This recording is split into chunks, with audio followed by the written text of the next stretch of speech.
Everybody doing so far? I want people to get up for a second and stretch. I'm an entertainment person. I don't like to see people looking bored. So get up for a second, maybe stretch, you know, do something to warm up for a second. You guys get up? So when you sit down again, you feel refreshed. Yeah, something just to warm up. Yeah. Okay, now we may sit. And I will make it very short. Just to reintroduce myself again. I'm a recording artist. I do R&B. I do hip-hop. And the reason I do music is for 3 reasons. Music is like a medicine. Another reason I do music to send out messages that I kept in my heart for long years. I may look young, but I'm a little bit older youth. I'm on my 30s right now. I was born in a war, raised in a war. I'm one of those children that never really had a childhood.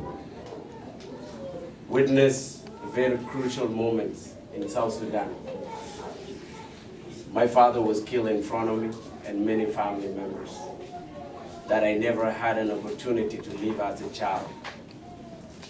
The only way for me to escape through those moments was to console myself through music. I sang while I was hiding in the bush. And I survived that war. And as a way to make my life better was to leave South Sudan. And I went to North Sudan. From North Sudan, I found my auntie. She was working with the government. And I told her why I left the village. I told her I came to educate myself and to know why they had to kill my father, to know why I had to lose all these people. She told me the only way you will understand why you had to go through that is through education. And education, you will not take it in Sudan. I have to take you somewhere. We moved to Egypt to find better opportunities. And as I was a kid, I never had a chance to go to school, by the way. I was only learning how to fight and how to protect myself and how to dodge the bullet. So we moved to Egypt. From Egypt, I attempted to go to school. I took my grade 1, and it was in Arabic. And where I come from, I was only speaking my traditional language, which is Dinka. I found it really challenging.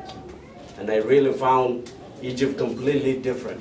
I'm living from the village, where I live in the huts, and I moved to places where it is modern. For me, it felt like I was in a different land. I didn't even know I was on a planet. Completely different people, different system. It was so hard for me to get along with people. Because at that time, I was only a person who was like a wounded lion. All I think about was to revenge and to just isolate myself from those people that I consider enemies. My auntie started to apply to Canada, to come to Canada. She had to leave her job and everything that she was doing in Sudan to sacrifice her own life for me. We left from Egypt because I didn't want to learn Arabic. Because in my brain, this was the reason they were trying to kill me. I only look at them as enemies. I said I cannot be in a nation like this. The nation of people that are my enemies. The nation that left me without a father, left me without anybody to take care of me. So we came to Canada, and I arrived in Winnipeg, a completely different world. I left when it was plus 45. When I arrived in Winnipeg, it was minus 45. So I told him, what is this? What are you doing? You're taking me from the freezer straight to the oven. I said, we are in another world. We are in another war. I was living very traumatized that I couldn't even know how to cope with people. She said, this is where your life will begin. I started school in Winnipeg. That time I was already 17 years old, in 2001. School became a problem for me. They had to place me in grade 9. And I'm a person with no experience of school at all. Never studied any language, including my mother tongue. For me, it was another problem. I said, there's no way I can do this. They say you're too old enough to actually go to regular high school. So I wrote a letter to a government, to a provincial, and also to the federal government that I'm the only child that requested that thing. I'm lucky enough to survive, and in order to share my story with the world is through education. And they accepted me to put me to the lowest grade as possible.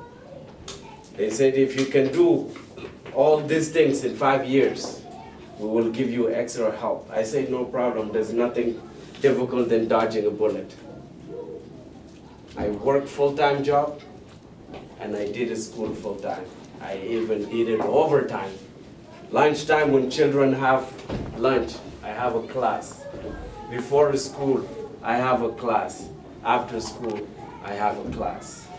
This is something I took it very serious, because the only reason I survived that terrible moment was through hopes and patience. I look at today different than tomorrow. I look at tomorrow as a better day.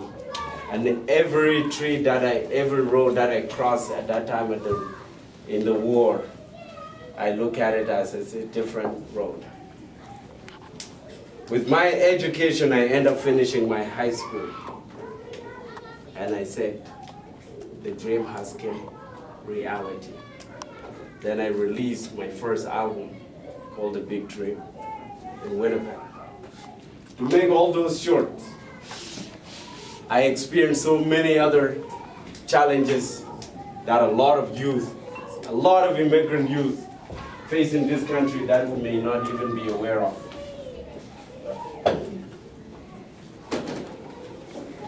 These are common challenges that a lot of youth face.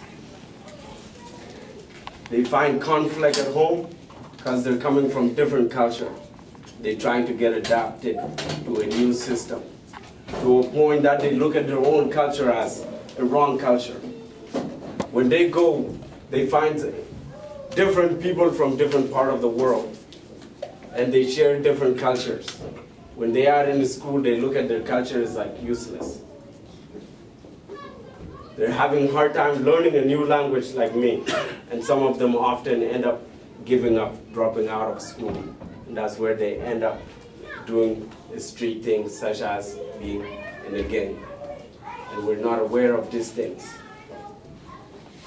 Culture shock, and some of them are in poverty, living in the low-income housing, and they look at themselves that their parents are failures, but they don't know where the parents are actually coming from.